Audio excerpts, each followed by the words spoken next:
What's going on, internet? It is your boy Eric Bandholz. Why don't you guys take a little trip with me?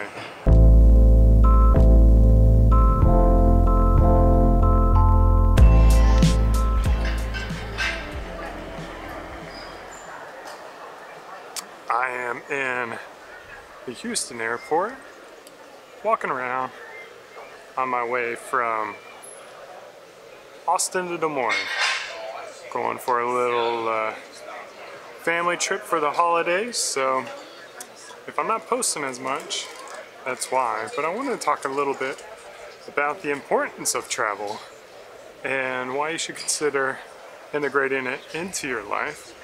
And you know, how's a worthwhile investment? Now,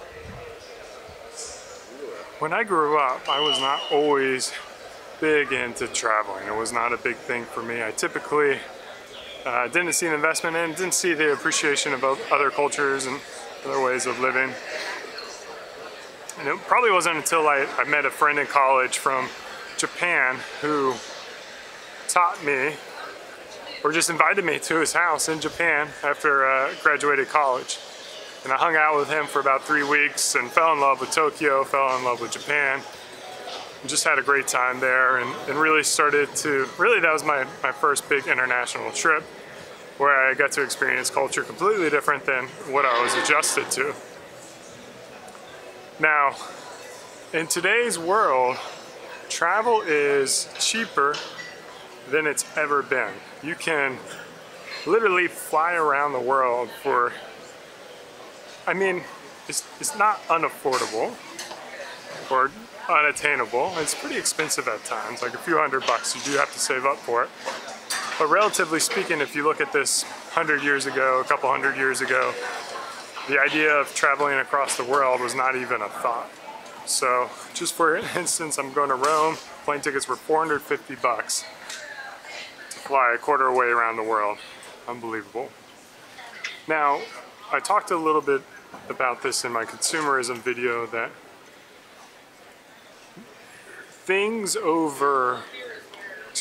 experiences over things are going to be a long-term value play, because what happens is, as you age, the experiences you go through will help you appreciate the world. The experiences that you go through will help you, will grow fonder with time. Whereas the things that you buy, they kind of depreciate with time. Now, the beauty of travel as one of those experiences is getting to meet other people and understanding different cultures, and becoming a little more tolerant, a little more open-minded of the things that are happening in the world.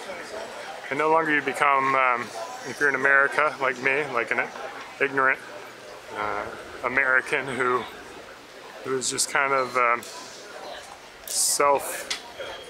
self-absorbed. You become a person who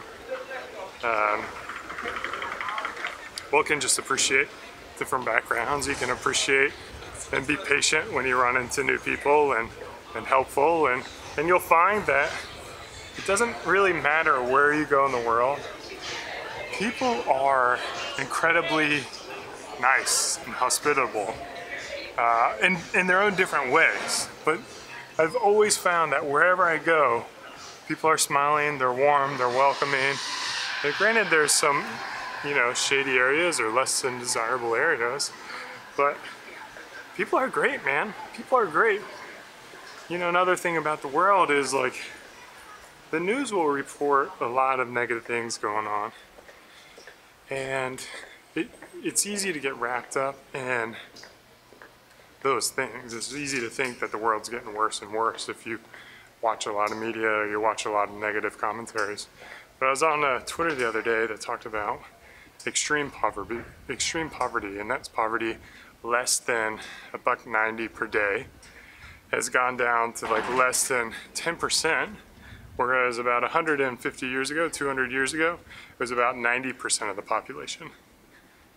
And then the amount of literacy around the world has gone from, almost nothing to about 70 or 80%. So the world is getting better all the time. And you have more tools at your fingertips to learn about these cultures and then plan your trip, to plan your experiences, to get out there and take a risk. You know, like if you're new to travel and you haven't gone any places before, maybe start off a little more comforted. You know, go to like England or go to Australia or go somewhere that, you know, they speak your language and you'll be able to get around. But with like Google Translate, you can download the languages. You can go anywhere.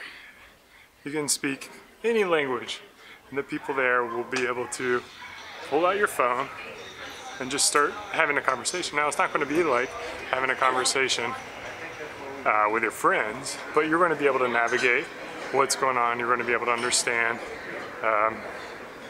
you know, get any questions that you have answered. And I'm sure I'm talking to like a lot of you guys out there right now who travel a lot. And I would probably say like the most challenging thing when it comes to travel isn't so much the personal trips, it's the business trips that become maybe a little bit more monotonous and routine and can almost take a little bit of the soul out of traveling. So if you're in one of those roles, like a traveling salesperson, you're hopping on a plane a couple times a week and you're flying from like Philly to, you know, New York to LA or whatever, just kind of in states travel. Like, I can understand how that travel is not going to be something that you want to seek out or enjoy, because you're going from hotel to hotel, business meeting, and to a certain degree you're not really experiencing the cities, you're not really experiencing the people around you.